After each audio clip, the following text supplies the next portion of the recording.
Welcome to r/entitled people, where we share stories from your lives about people who think the rules don't apply to them, and they should get what they want. Thank you friends for subscribing to the channel, and for so many likes. And today we have 3 great stories, so subscribe, hit the like button, and let's begin.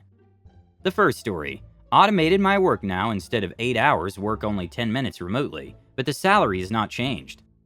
The second story. Because of the idiot boss, the company loses me as an employee and $64,000 in fines for one night.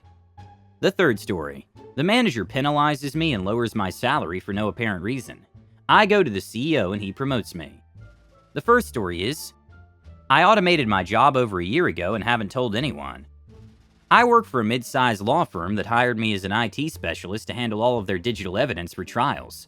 The law firm was in the process of changing their evidence managing system to cloud-based and wanted me to be the only person with admin access to the cloud. Everyone else would be limited to view only and would work on local network drive.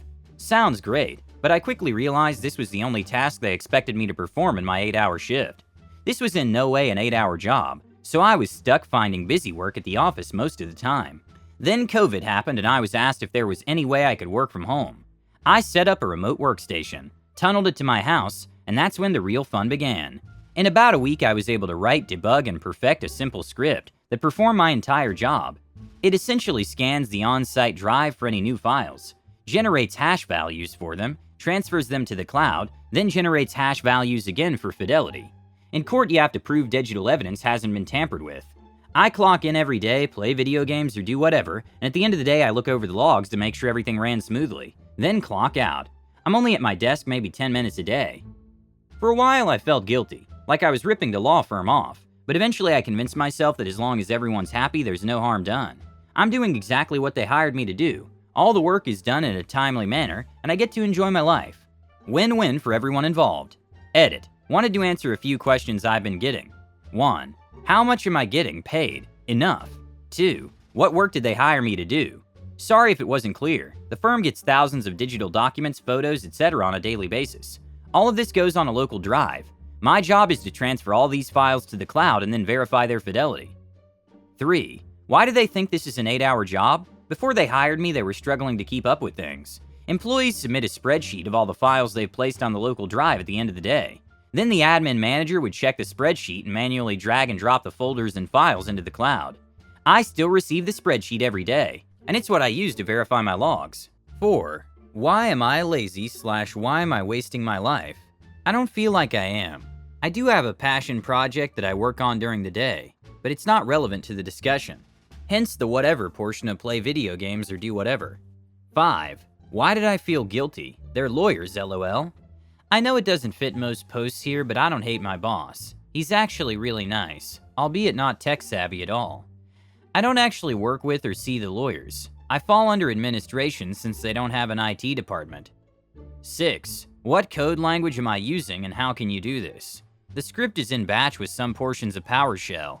The base code is fairly simple, and most of it came from Googling bat transfer files followed by bat how to only transfer certain file types, etc. The trick was making it work with my office, knowing where to scan for new files, knowing where not to scan due to lag.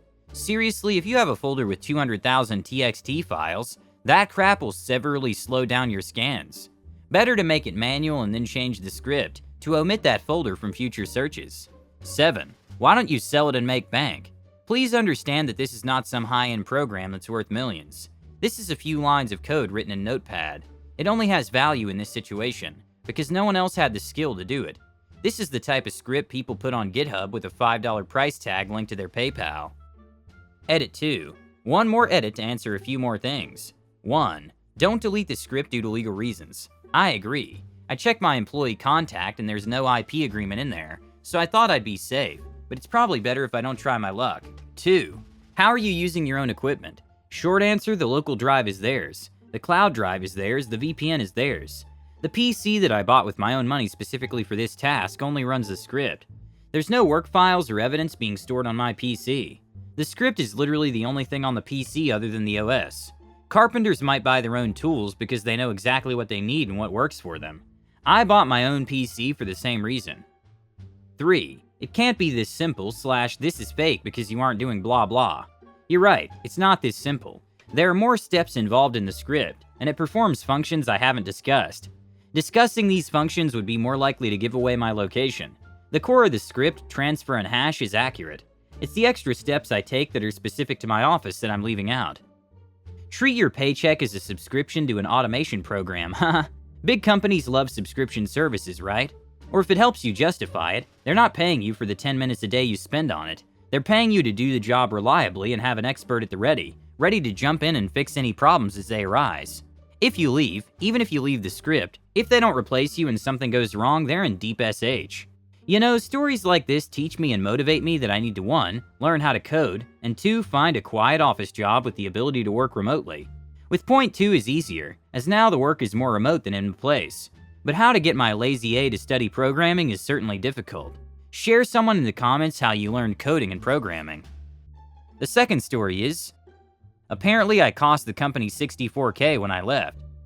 So years ago when I was 20, I started working security at the airport in my hometown, but not TSA. I worked for a private security company that monitors, searches, and secures the food and the carts that they get transported on. Now, the catering company and the security company management don't really get along, an account of them both being objectively a-holes, but the security manager, my boss in particular, this guy was truly an SH boss and was very demeaning to most of the staff. He was also super involved with our local tea party and was constantly leaving flyers around the security desk and trying to talk politics with his employees. When I got hired, it was spring, and I was told that if I did good, I would get a raise instead of full-time schedule after my 90 review. So I bust my A for 3 months, work extra shifts, hustle hard, and actually search the stuff I'm supposed to be searching, unlike half the other employees who just throw a seal on it without looking. Seriously, airports are not even close to secure. It's all a ruse. So 90 days comes around and I bring up the raise and the set 40-hour week schedule, and he looks at me like I'm crazy and tells me that we're going into winter schedule soon. Everyone is getting less hours, and I don't think you're getting a raise. So I'm fairly peeved and get a new job within the next few weeks. When I tell this guy I got a new job, I'm very professional about it, and even tell him that I'd be willing to stay on and pick up a shift or 2 on the weekends, but I need full-time employment with set hours. He flips out, tells me that it was very unprofessional of me not to tell him I was looking for another job, and then instead of finishing out the schedule, this'll be my last shift. I say no problem and go back to work.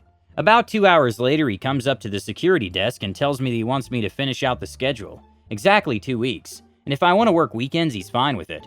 Again, this guy doesn't work weekends, so I'm fine either way.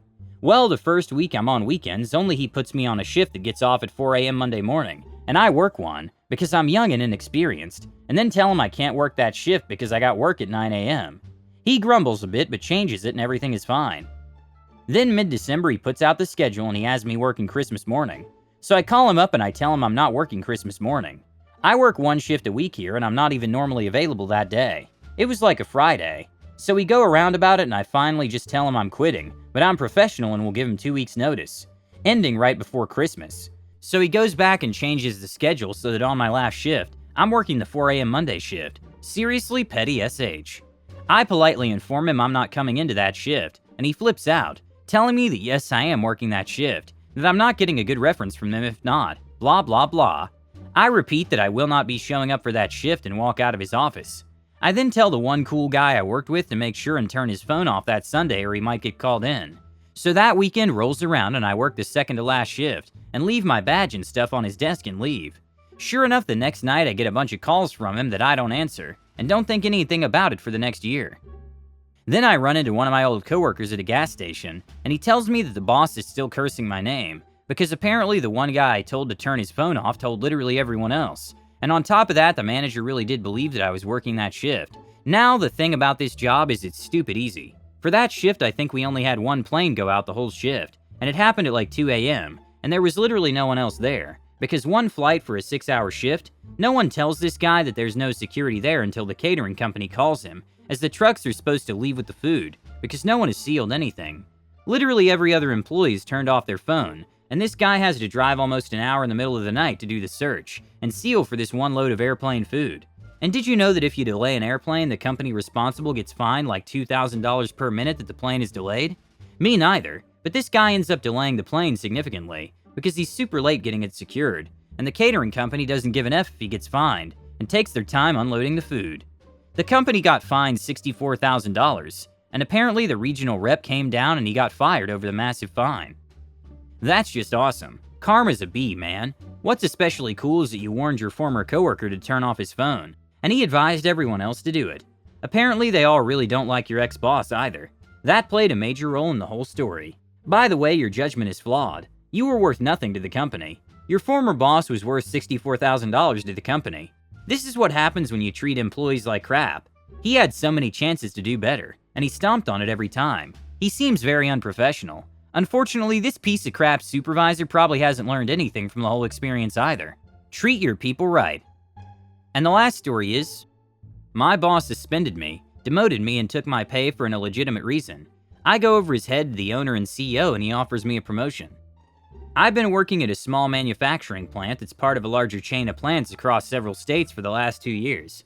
When I first got hired, things weren't looking good for the plant, and the owner personally came in to fix the issues.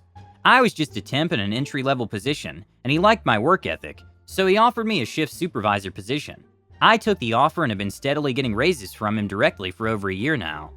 Out of the blue, about a week ago, the plant manager, which I've had no issues with until now, started handing out write-ups to my whole shift for bad quality product. I thought this was strange, but just 2 days later he writes me up again, claiming I put out bad product. He tells me I'm being suspended for 3 days without pay, and when I come back from the suspension he tells me I'm being demoted, and moved from $23 an hour to $16 an hour.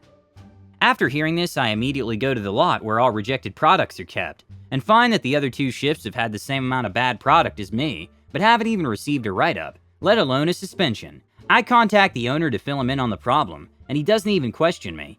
He agreed fully that the plant manager has some personal vendetta against me, and told me I wouldn't be docked pay at all. He then tells me that it sounds as though I won't be able to effectively work with this plant manager. So he tells me he wants me to start next month as an assistant plant manager at a separate plant, and that I'll be getting a $7 raise to $30 an hour to take the position. I can only imagine how stupid my plant manager will feel when he finds out his plan completely backfired. D, that's really cool. You're very lucky to have such a CEO. Congratulations, you really deserve it. I hope the plant manager gets some kind of disciplinary action, or better yet, he should be fired. Because if he did that to you, who knows how many other people he had problems with. I even wonder why your manager chose you. Like, did you have some kind of bad joke with him? Or did this dude see you as a competitor and wanted to make you leave? But in any case, personal feelings shouldn't interfere with work. It's very unprofessional to punish employees in this way. And to put it all down to the fact that the product was not a good quality, I'm sure he didn't even have proof of that quality. Subscribe, hit the like button, and have a nice day.